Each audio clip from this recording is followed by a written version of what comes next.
Hello, my Aloha tribe, and welcome to the Aloha Perspective, where you get a little bit of something and a whole lot of everything. Happy Thursday! We're at Things to Think on Thursday, or day number 4 of 30 non-consecutive days of body positivity. So the non-consecutive days has clearly made its way into the title. So, I really need to upgrade my show with equipment. But that being said, I need those panels that block out sound, because apparently I can't tell who it is because I haven't looked out my window. I don't want to be that person, right? But I think I'm dealing with the tree. I think I'm competing with the tree trimmers today for sound supremacy. So anyways, sorry I'm a little late. My alarm did not connect with my watch. It did for a while, and then all of a sudden it didn't. So today is day number 4 of body positivity, and again, it's non-consecutive days, so it's going to be 30 non-consecutive days of body positivity on Monday, Tuesday, and Thursday. This week was a little different, but next week we'll go back to our regular scheduled programming. But right now, let's start with the universe has your back to get us rolling, and then we'll go right into our topic today. So, happy Thursday.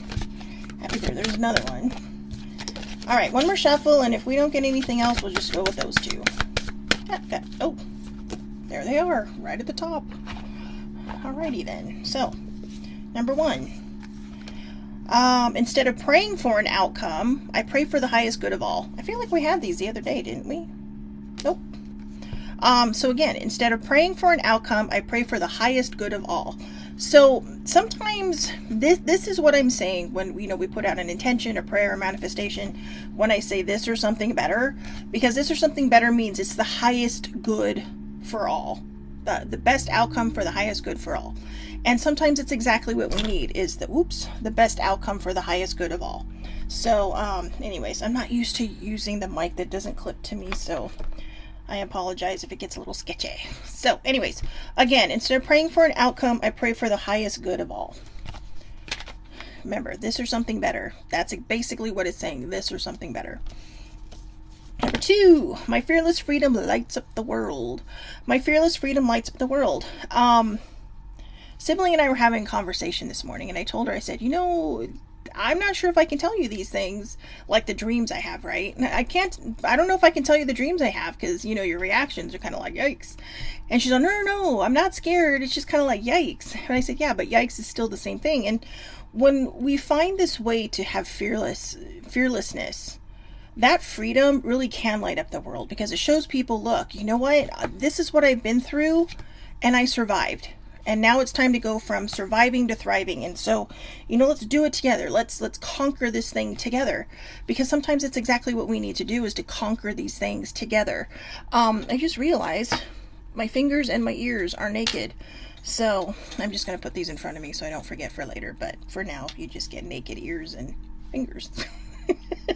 So anyways, I'm so random. But again, my fearless freedom lights up the world. It's hard to be brave, I know, especially in the world we live in now. But bravery isn't about sharing your opinion. It's about being brave enough to not argue with someone when they share theirs. That's just one example. I am the loving energy of the universe. So these two kind of go together, don't they? My fearless freedom lights up the world. I am the loving energy of the universe. My fearless freedom lights up the world, and I am the loving energy of the universe. And what we put out there is what we get back, right? I know nobody likes to hear that. It's like, what goes around comes around, which is basically the same thing. What you put out there is what you're going to get back. If you put out negativity, you're going to get back negativity. Right there. I don't think I have to say anything more on that. My faith has the power to turn trauma into healing, conflict into growth, and fear into love. So my faith has the power to turn trauma into healing, conflict into growth, and fear into love. Again, these other cards we just talked about, I saw this great post today, where somebody literally, they post about Comic-Con and everything, and I've been following it religiously, like, oh, okay, what's happening? And, like, where do I need to go? What do I want to do? That's blah, blah, blah. So all that stuff. And, I think what we forget sometimes is that, like the first thing they put out there is, anybody not respecting this place and there will be no infighting on our posts. And, I don't blame them for saying that, because some people, I retweeted it and said, everybody has an opinion, but that doesn't mean your opinion is right. What it means is that you have an opinion. So, that being said, haha, my naked fingers are not naked anymore. I'm experimenting with this one, guys. So it's like I was trying to make it just look like a dragonfly, but you can still kind of see where I tied it off. But, I'm excited. Right now it only fits my pinky finger because I didn't bother to measure. But yeah, I'm really excited about it. But anyways, like I said, it goes random from time to time. So, but yeah, my faith has the power to turn trauma into healing. You have to have faith in yourself in order to heal from whatever it is that has hurt you, whatever it is that, caused this trauma in your life. If it's grief because of losing a loved one, then good morning, Catherine. So if it's grief from losing a loved one, you have to stop fighting it and saying, when is this going to go away? When we lose someone and we miss someone, the pain never goes away. We learn to live with it, which isn't always the answer you want, right? It's definitely not the answer you want, but it is the answer that makes the most sense. Now, if you don't care about that person, then you're like, yeah, whatever. But that's obviously not affecting you and you're not grieving that. But grief doesn't have a time period. And, again, if it's someone you really cared about and they're no longer in your life, they've passed away, then you just learn to live with the pain. You don't get over it, you learn to live with it. Now, if it's losing something, you need to heal from that trauma. So, like if the person is still here, or maybe you lost a job or whatever, you need to find a way to heal from that trauma. All right. Conflict, it can turn conflict into growth. Grow from it, right? Grow from that experience, I'm going to go way back, right, to those shows that I told you older sibling and I were watching, The Foods That Built America. If these people would have quit after they failed the first time, we wouldn't have a lot of things. We wouldn't have good ketchup. Thank you, Mr. Hines, for that one. We wouldn't have Kellogg's cereals. We wouldn't, these are the foods that built America, but my point is, if they would have stopped, if the light bulb didn't work, we'd have no electricity, right? If they just randomly said, nope, sorry, we're done. Or if Edison didn't steal Tesla's ideas about electricity. Just saying. But, that's how business is, right? Cutthroat. And so, one wanted to create something for the world and the other one wanted to make money. But in his effort to make money, we have electricity and light bulbs. But the thing is if you wouldn't have done that, would we have light bulbs and electricity? Maybe, but how long would it have been before we had it? So there's all different kinds of factors to everything. And lastly, your faith has the power to turn fear into love. Sometimes what we fear the most is probably the thing that needs the most compassion and empathy in our lives. It doesn't mean you have to go up there and hug it and say, hey, let's be best friends. No, it just means, oh, you know what? I'm going to try to see where this person's coming from. And that doesn't mean I have to, let down my boundaries. I can set boundaries. But maybe if I look at it in a more compassionate way, then I might have a better chance at moving forward on my own. And the last card, in every moment, the universe is conspiring to bring me toward right-minded thinking and the energy of love. So in every moment, the universe is conspiring to bring me toward correct-minded thinking and the energy of love. Correct-minded thinking. And that means, again, when it comes to opinions, what is that term that they always say? Opinions are like assholes. Everybody has one. Exactly. Opinions are like assholes. Everybody has one. And some people like to just pretend that theirs is the only one that matters. And that's what we need to not do. We just need to allow the fact that people have opinions.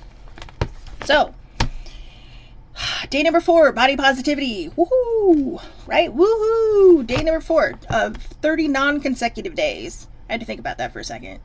So it's day number 4 of 30 non-consecutive days of body positivity. And just to reiterate, which I'll probably have to do, which I'll do every so often. The reason I say non-consecutive days is we're going to do these Monday, Tuesday, and Thursday. And the reason I want to do it on Monday, Tuesday, and Thursday is because then we have the other 4 days to think about it, right? But, Wednesday is Self-Care Wednesday and Friday is Oracle Friday. So, day number 4, share a scar or a mark with a beautiful story. Share a scar or a mark with a beautiful story. I have 2. And one is a beautiful story, and the other one's a funny story. So, well, it wasn't funny at the time, but it's funny now. So the first one, I was talking about here's my scar, and it goes down to about here, and then there's two little indentations there. I'm assuming this is where they went in, and these are where the tubes, for whatever reason. I don't know. I'm assuming that's where the tubes were. But so I will say this, when it comes to the body positivity and doing all these things, the reason I'm sharing my story with this is not for any other reason than to inspire people to be truly, truly honest with yourself. In order to make the body positivity work, we have to be honest with who we are, what we want for ourselves, and how it's not about what we look like on the outside. It's what's going on in here that makes us see whatever we see on the outside.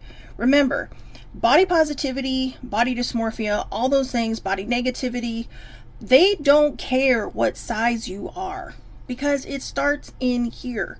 You don't have to have a dinged up mental health to have problems with your body image.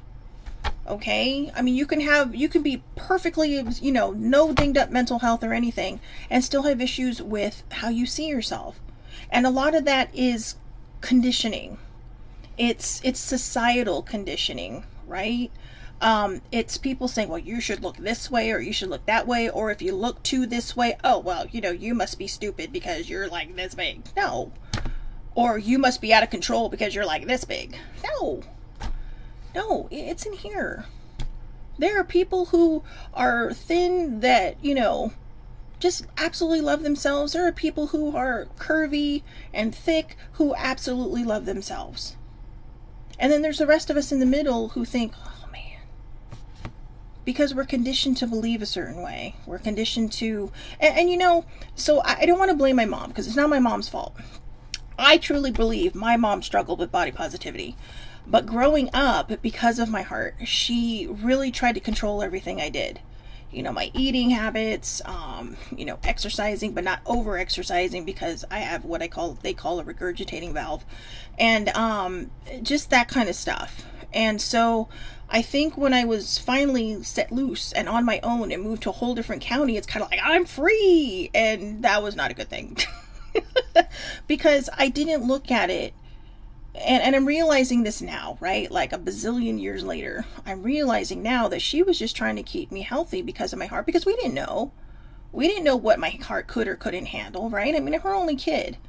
So, my dad's kind of like, you got to let her make her own mistakes. And my mom's like, no.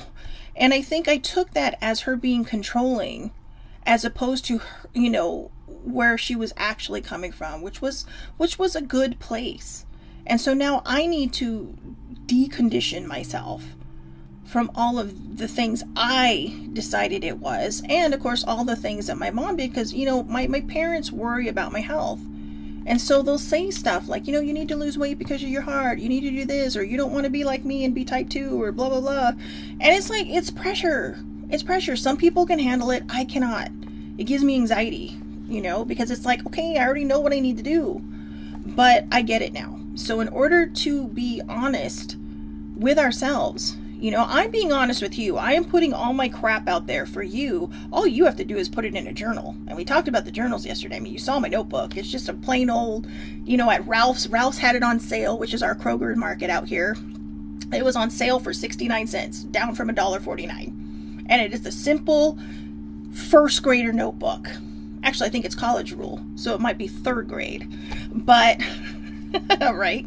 But, yeah, sorry, I don't know why my nose started running. This always happens, right? I hit play and my nose starts running. So anyways, or I hit record and my nose starts running. So this is why I'm putting my story out there, so that you can be honest with yourself. If you want to go out there and preach to the world, hey, you do that. But use the hashtag FBodyHate, EFF body hate, because this is the first 10 days, or the first 10 lessons are from them. And these are wonderful, I think, to start out with. So let's see. Again, share a scar or mark with a beautiful story. So I'm going to start with the funny one. I have, my knee looks like a bowling ball. Okay, and by that, my left knee looks like a bowling ball. And by that I mean I had arthroscopic knee surgery years and years ago in my early 20s, or yeah, my early 20s.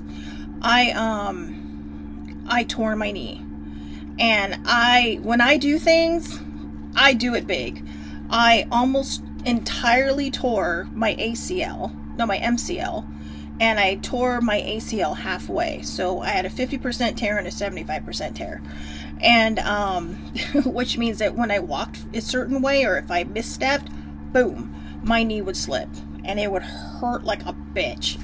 And so, but for years and years, I told people that I did it working on Taibo. You remember the Billy Blanks videos, Taibo, right? Because there's, just doing all that stuff. Well, I don't know why I was ashamed to say this, but growing up, especially as a teenager, I would be home alone. And so I'd crank up the music. I'd pretend I was a choreographer. Okay. I legit, right? Like, I know, yeah, I don't want to be in front of the people. I just want to be behind the scenes. But, I'd pretend I was in a music video, or I'd pretend I was choreographing. And so I did a lot of dancing in private. And for some reason, I was embarrassed about that. And I don't know why, but I was. So I told people for years, and it probably wasn't until recently, in the last year or so, that I came clean about what really happened. Some people knew. But some people went to their graves not knowing that I tore my knee because I cranked up the music and I was just going for it. I was just dancing and I would be pretty acrobatic. And when I would dance, I mean, obviously I can't flip around because my parents have a 3rd-story condo, but there's people underneath. But I fell hard. And so I am very accident prone. I mean, that's just my life. Falling down is an art for me, and having 0 coordination, or maybe 5% coordination, is definitely where I shine. So when I fell down, I had just enough strength to get to fortunately I had the phone nearby. Thank God, it was a cordless phone. I was at my parents' house. I was visiting my parents, and I fell. And so the music is blasting. I have to crawl all the way to my dad's chair to turn to get the remote to turn the music down, because it's about 4 feet above my head, because my dad had this great stereo setup. And so I was like, crap. It's like, it's good. Thank God for remotes, right? So I crawl to do that. Then I call my mom, and I'm laying on the floor because I can't get up. I mean, it hurts so bad. And she just tells me, "You're being dramatic. I'm sure it's not that bad. You're being dramatic." And it's like, no, really, it hurts. But I wasn't crying because I was trying so hard to figure out how I'm going to get it off the floor. So then I call my dad. "So did you call your mom?" I'm like, "Yeah." Well, now mind you, I'm in my 20s. So it's not like I'm a teenager and they're going to come running home. But I figured I have to tell them because I'm going to need help. And, I'm thinking I can sit on the floor all day until it's only a couple more hours till they get home. So finally, when my mom tells me, she's like, "You're just being dramatic." It's like, all right, fine. She's not going to believe me. And so I get up. It's raining outside, mind you. My parents, again, they live on the 3rd floor of a condo building, but it's technically the 2nd floor from street level. So in order for me to get, I figure, okay, I have to do all this myself. No one's going to believe me. So like I said, it's raining. I managed to get up. I crawl like they do on the floor when they're dying in movies, minus the blood, minus the dying. I crawled to the couch. I managed to get my I crawled onto the footrest, and then I managed to get my dumb ass onto that. And then I had to figure out how to get up because I could not put any pressure on my knee. So I go to get my, so I call a couple places. "Oh yeah, we have crutches." "Okay. You have knee braces." "Yes, we have knee braces." "Okay." So they have no idea, right? So at this point, I realize I just have to suck it up. So I hop over to my parents' stairs that go down to the street level to the parking. I get into my truck. I had a Ford Ranger at the time, and I tore my left knee, and my truck is a stick shift, so I had to clutch with my left leg. That was exciting. But on my way down, because there's only a rail on one side, and then there's just a wood rail. So there's like a metal rail and a wood rail. So I'm kind of trying to balance my way down, right? And like I said, the steps are made out of like a stone material, so it's slippery. So I slip a little bit, and of course your first instinct is to slam your foot down, right? No, because I'm balancing on my right foot, my left foot goes down. That sent a pain up inside of me I'd never felt in my life. So I thought, okay, I just lived through that. I'm going to suck it up. And so I kind of hobble, like do like the step, toe step, all the way to my truck. I'm thinking, shit, I got to drive a clutch. So I do that. I go to the first store. Oh, sorry, we just sold our last pair of crutches. Seriously? I'm not lying. This is my life. My life is like a comedy. And I'm like, crap. And they're all, well, let me call ahead to the other one. And the thing is, the one I went to first was actually farther from my house because I didn't think the one near me would have it.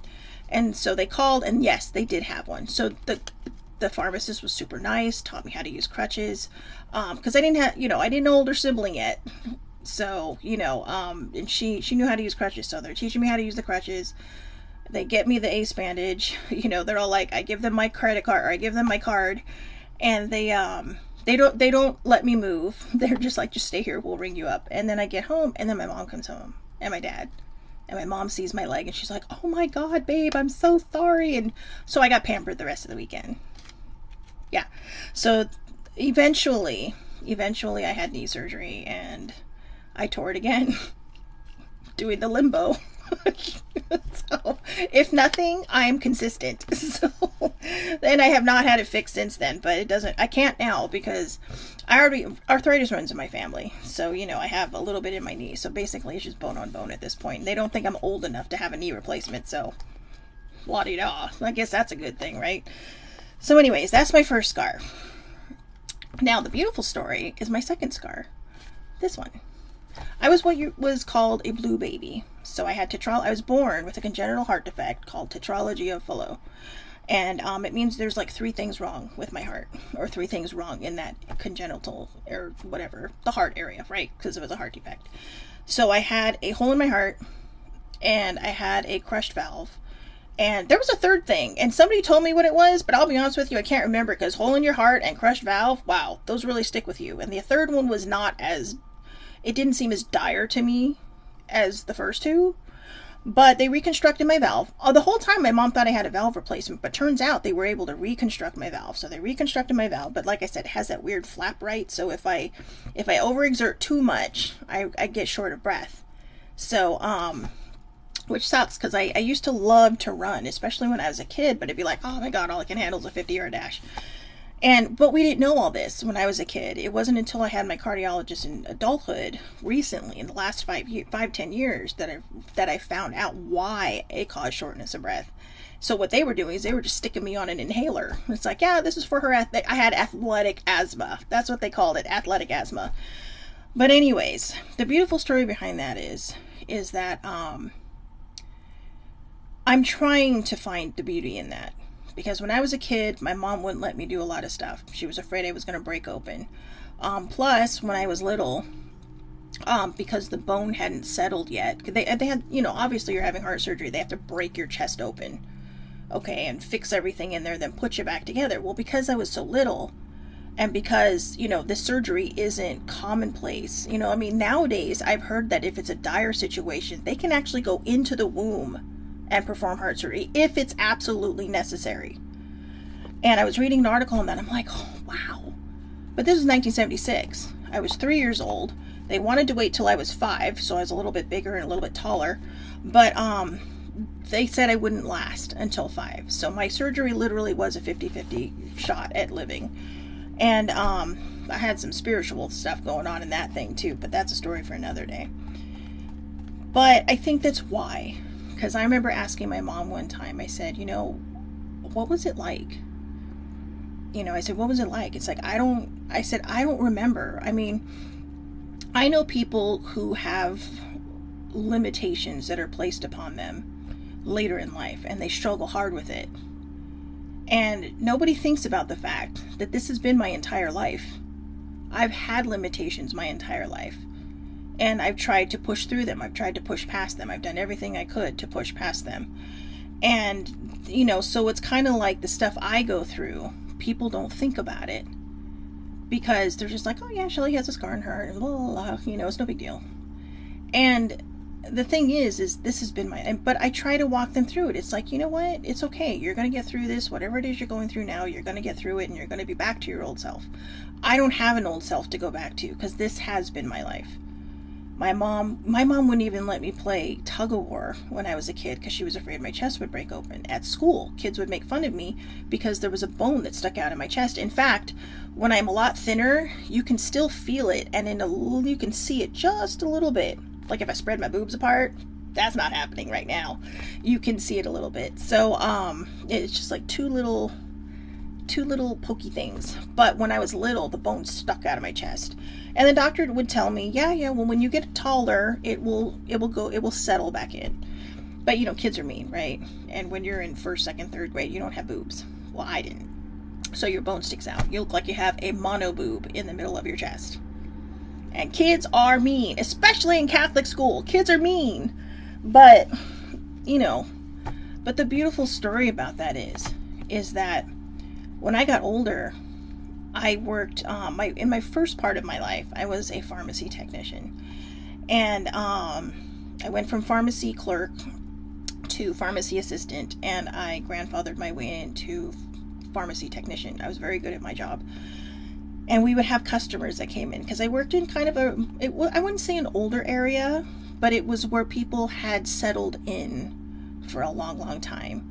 And see, Eileen said it too. Yeah, they are. And she went to a Catholic school too. I know. That's how I know her. And it's just like, oh my God, they're so mean. But I was bullied a lot when I was a kid. Period. I was such an awkward child. And there's a lot of reasons why I was awkward. But I was not delightfully awkward. I was just awkward. But I would be able to help my customers through. You'd have these older people come in, and I don't mean older like they're old, but I mean, they've lived their life, they have grandkids. Oh, I have to go through heart surgery. And I'd always just point to my scar, and I'm like, I had mine when I was 3. You're going to be fine. Don't worry. Don't worry. I said, if you put worry out there, you're going to get worry back. And over time, to be honest with you, I forget I have a scar.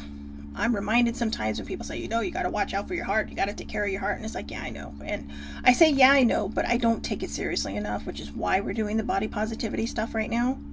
Because I think it's very, very important for us to take care of our health. I don't care what size you are. You can be whatever size you want to be, but just make sure that you watch your health. Get your tests done, get your checkups done, do this, that, and the other. And if you're doing fine, tell everybody they can go pound sand. Okay? Because a lot of times when people are trying to help, they're hindering. They're making us feel They're making us feel worse about ourselves. And, older sibling says, I always thought you hurt your knee doing Taibo. You never told me. I told her a couple months ago, and I said it on the show. I actually came clean about this on my show about a year ago. So even though somebody tunes in, I don't think she's paying attention. So, but anyways, cat's out of the bag now. And now that she feels a little left out about that, I think she'll remember it this time. So, it's Sissy Joe that I never told. Yeah, she went to the grave not knowing. But I was embarrassed. And I don't know why I was embarrassed. But I was embarrassed. I mean, I love to dance. I just don't love to dance in front of people, and I do not want to dance in front of people. So it is a private activity for myself. But going back to my heart thing, it was always kind of comforting to be able to tell people that. But I think of it as my lifeline. I mean, I've spent my entire life, well, not my entire life. I didn't have surgery till I was 3. But I have spent the majority of my life, and my conscious life, all my memories that I have entail this scar. This scar is just a part of me. I mean, I remember going in for surgery. In fact, my dad says, I remember you just screaming as they were bringing you in. Well, I told him, I said, this is one part of, because he asked me, he's like, do you remember anything about that? And I said, well, I remember the metaphysical stuff. Yes, I do. I saw that light and I saw that tunnel. But again, topic for another day. And people are like, how do you remember that? And I'm like, I'm 3. There's a lot of things I don't remember, but I can remember memories from when I was 3. And it's like, you don't forget something like that. And I lived with that my whole life thinking, whoa. But I always thought it was normal. until you start getting conditioned. No, that stuff's not real. No, la la la. And then in recent years, when people have been coming out saying, "Oh yeah, my child had this," it's like, I had these experiences. And thank goodness for people being brave enough to share it, because when I tried to, no one believed me. But I also only remember screaming when they were taking me away for surgery, and I had no idea what they were doing. And the reason I was screaming is I told my dad, I said, I don't know what they were doing, because I was laying down, but I just remember right where your leg meets your torso, where it kind of bends like that little groin, not quite the groin area, but like if you had a Barbie, right where her Barbie leg meets her torso, I had 2 shots on either side, or 2 shots on both sides. And that is a very freaking sensitive area. Okay? Sensitive. And I remember wailing. I do remember that. And I remember being rolled away from my parents, going like, I'm in pain. Why are you leaving me? Blah, blah, blah. Where are you letting them take me? And, but that's all I remember. I don't remember anything after that. And I remember asking my mom, what was it like? Because I said, I don't know. I want to know some of these things, because I don't remember any of this. And I don't know why I needed to know. I think it was just this this curiosity in me, like. And she says, I don't want to talk about it, but I will tell you this time. And she would actually tell me about it every so often, but she told me everything. She's all, there is no greater pain than walking into a room and seeing your child hooked up to nothing but wires and tubes. And, nowadays, we see kids, and in some children's hospitals, the beds are a little bit more, they're more refined to children, and they're not so big.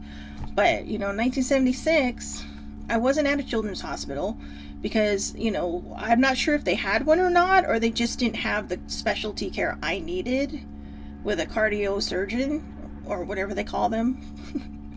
And so I was at a big people hospital, and my mom says, your tiny little body just sitting in this big huge bed with nothing but wires coming out of you. And she cried. I know. Even my dad told me, he's like, I don't want, and my dad and I were talking about this not long. I said, yeah, Mom was telling me, he's like, there is nothing worse than seeing your kid sitting in a bed with nothing but wires. And I'm like, and I looked at him, and he was getting emotional, and I'm like, okay, but I didn't want to talk about it anymore, and he didn't want to talk about it anymore. And I guess the beautiful part of that story is I'm still here. And the reason I say that's a beautiful part of the story, because I've known people, well, I haven't known them personally, but my mom has. My mom had a coworker who had a daughter with a very similar heart defect to mine, and she didn't make it out of her teens. And I think, wow, I'm very blessed. I'm very touched. And that may not seem like a beautiful story to some people, but to me it is, because I'm here, and I'm finally learning how to spread my light, right? Like our fearless freedom helps us spread our light, and we can turn all these beautiful things into something beautiful.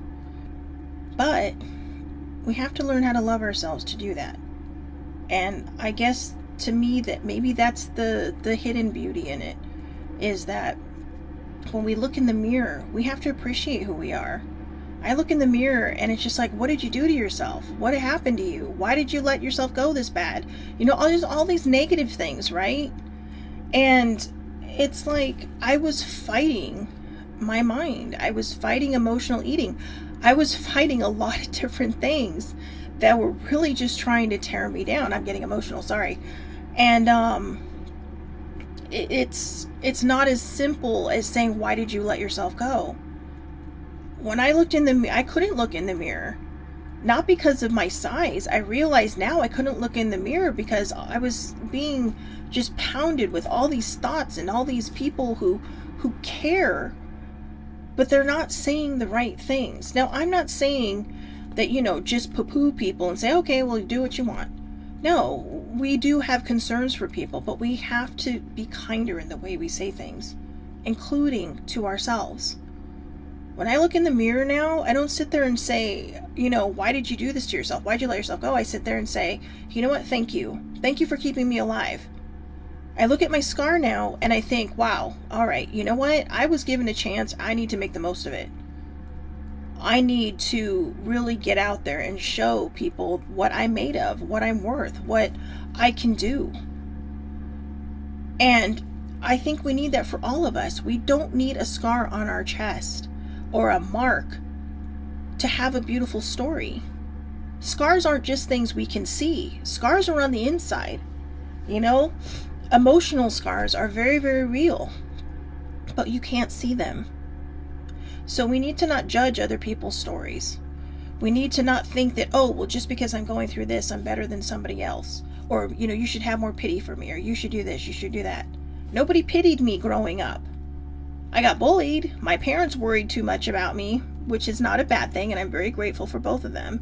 My mom tried to super control my life, and the problem with her super trying to control my life is that she tried to control it, but she didn't teach me how to do it. Because my mom struggled with food addiction. My mom struggled with body positivity. And so I think it was easier to tell me what to do than it was to focus it on herself. And that's okay, because I have to learn it for myself, and that's what I'm working on now. But we don't know other people's stories. Like I said, I hear sometimes people going, oh, you don't know, you don't understand what it's like to not be able to do this, that, or the other. And a lot of times I just have to stay quiet, because I do know. I lived that life. I lived that life when I was a kid, when other people were doing stuff I wasn't allowed to do. Out of fear that I would get hurt, out of fear that my heart would just, you know, the patch would come off. I mean, how the fuck is a patch going to come off your heart? But, which I guess is possible, but come on, seriously? They went in there and put, like, I don't know what a Dacron patch is, but apparently that's what it is. So, I'm like a little knee patch on a pair of jeans. Except the jeans are my heart. So, and I'm not making fun of that. I'm just saying, there's a lot of us who understand. There's a lot of us who carry emotional scars. A lot of people out there who carry emotional scars that they just can't push forward. They can't move forward. And they're debilitated in a different way. Mental health is an ugly thing. You know, it can be the most beautiful thing, but it can also be very detrimental to our health. Period. So, I'm not sure if that was a beautiful story or not for some people. I think I was working through my own stuff while talking about that, but just find something on your body. You know, maybe you're a parent, right? Maybe you're a mom. Maybe you gave birth and you have scars. Maybe you have scars you can't see. Maybe they're down in your hoo-ha area and you can't see them, because I know some women tear when they're giving birth. I mean, I don't know. This is just stuff I've heard. Some mommies have C-sections. You know, some people have gallbladder scars. Some people have appendix scars. Some people, I met a girl the other day who had surgery on her over here because of sun damage, and it left a scar. I told her, I said, just pretend you're a ninja and that you got hit with a ninja star before, you know, trying to protect the world. And I know for Halloween one year I went as the Bride of Frankenstein, and I actually turned my scar into stitches. And you know what? The funny thing is, out of my costume, oh, I love your costume, but I love what you did with your scar. Right? I mean, my scar stole the show. So, we get along, her and I. And, you know, me and my scar. I should name her, right? I should name her. You know what? If you're watching this, somebody give me a name for my heart. You know, for my lifeline in my heart. So, I mean, you could be twins, or they could be one object together, you know, like she has a doorway to my soul. But yeah, let's name her, because maybe if I name her, I'll take care of her more. I admit I haven't been good with that, but again, that's why I'm doing this. That's why I want to go through this whole process, because I think it's important for us to love every single inch of ourselves. That's why they put this in here. Tell us about a scar or a mark that has a beautiful story. And maybe it started out tragically, but it turned out beautifully. Right? Maybe it started out with pain, but it turned out well. You know, maybe you have an incision over here from having a biopsy or something, and now you're healthy, and, you know, there's all different kinds of things. You know, there's all different kinds of things. Okay, I'm not really sure what older siblings talking about with you have got to be kidding me. You've got to be kidding, but okay. So anyways, I hope everybody has a wonderful, wonderful day today. I'll see everybody back here tomorrow who wants to be a part of Oracle Friday. I'll And if you don't, have a wonderful, wonderful weekend. Have a great Friday. If you do show up, 8:30 a.m. Pacific Standard Time, Facebook Live. All lives are public under Shelly Marie Lucas on Facebook. Or if you want to watch the replay, you can watch it on the Aloha Perspective Facebook page and the Aloha Perspective YouTube channel, where you can click subscribe and like my posts if you so choose to. And for those of you on the go who are rushing between 9:15, 9:30, well, before 10 o'clock, I also do I'm doing right now a TikTok for the 30 non-consecutive days of body positivity. All right. And those are 10 minutes or less. You can watch it on the go. You can watch it on your break. You can do whatever, if this is a program you really, or if this is a process you really want to follow. So, again, tomorrow's Oracle Friday. If I don't see you tomorrow, have a great, great weekend. To all of you who I will see tomorrow, I'll tell you that again, but I'll see you back here Monday for day 5 of body positivity. All right. Have a great day, everybody. Thank you so much for watching, and I will see you soon.